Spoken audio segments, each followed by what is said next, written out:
Assalamualaikum warahmatullahi wabarakatuh. Selamat datang di channel ini. Hari ini, saya ingin mengajak kalian menyelam lebih dalam ke sebuah kisah tua yang masih hidup sampai sekarang.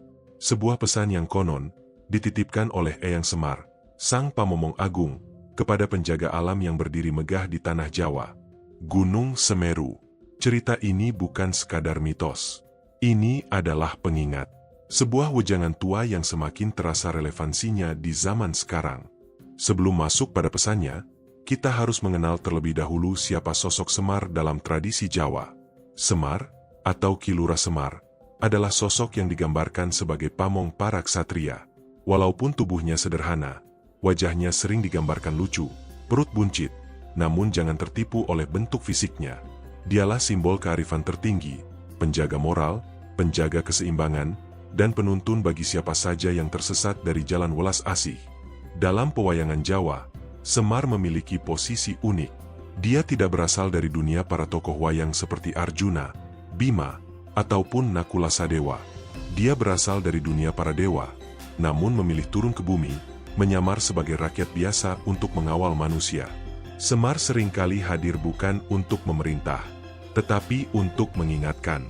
Ia hadir saat para manusia mulai lupa pada jati diri, mulai lalai pada alam, dan mulai dikuasai nafsu dunia. Dan salah satu tempat yang diyakini sebagai saksi jejaknya adalah Gunung Semeru. Gunung Semeru, atau Mahameru, adalah puncak tertinggi di Pulau Jawa. Dalam kepercayaan lama, gunung ini dianggap sebagai tempat suci, bahkan dipercaya sebagai titik bersemayamnya para dewa. Dalam kisah kuno, Semeru dipercaya sebagai gunung yang dipindahkan langsung dari India oleh para dewa untuk menyeimbangkan Pulau Jawa yang kala itu masih bergoyang, masih miring, masih belum stabil.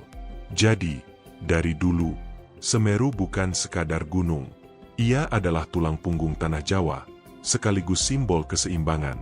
Dalam tradisi lisan orang-orang tua di lereng Semeru, ada sebuah cerita. Konon, jauh di masa lalu, Eyang Semar pernah titip pesan pada Semeru. Pesan itu bukan hanya untuk gunungnya, tetapi untuk kita, manusia-manusia yang hidup di bawah kaki gunungnya. Cerita ini turun-temurun dituturkan oleh para tetua desa. Konon, suatu masa ketika manusia semakin banyak tinggal dan menggantungkan hidup pada tanah Jawa, Semar berkata kepada Semeru, "Wahai Mahameru, aku titip keseimbangan pada puncakmu.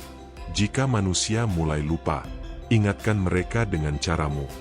Teman-teman, kalimat itu sederhana, namun penuh makna. Dalam kepercayaan Jawa, setiap unsur alam memiliki cara bicaranya sendiri. Gunung berbicara melalui getaran dan letusan. Laut berbicara melalui gelombang. Angin berbicara melalui hembusan dan badai. Semar memahami itu. Ia tahu bahwa manusia adalah makhluk yang mudah lupa, mudah lalai, mudah merasa memiliki bumi dan seisinya.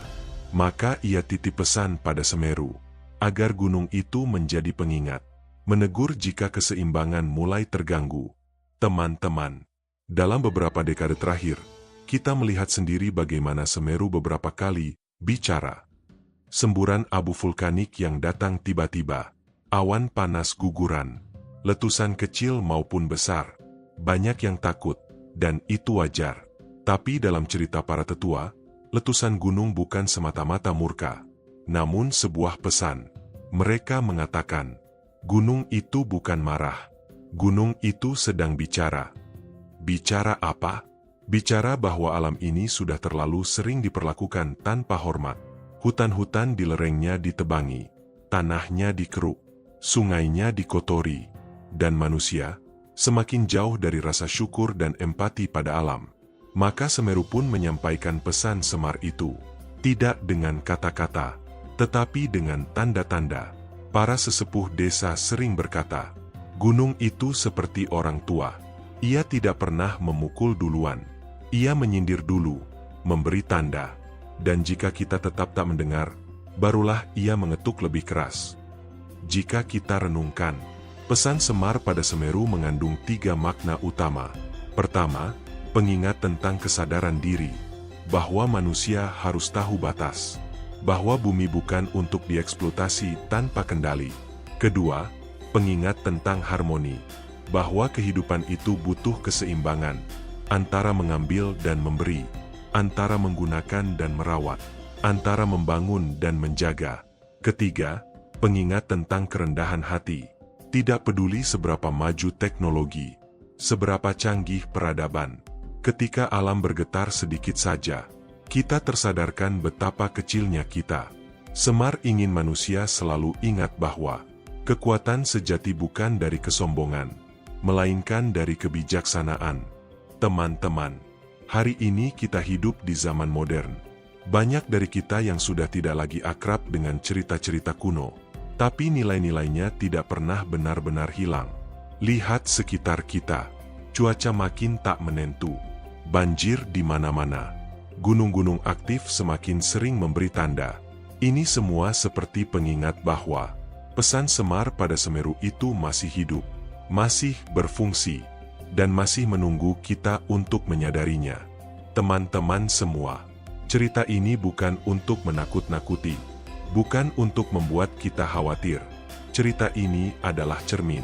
Cermin agar kita menjaga alam bukan karena takut, melainkan karena sadar bahwa kita hidup bersama-sama dengan alam.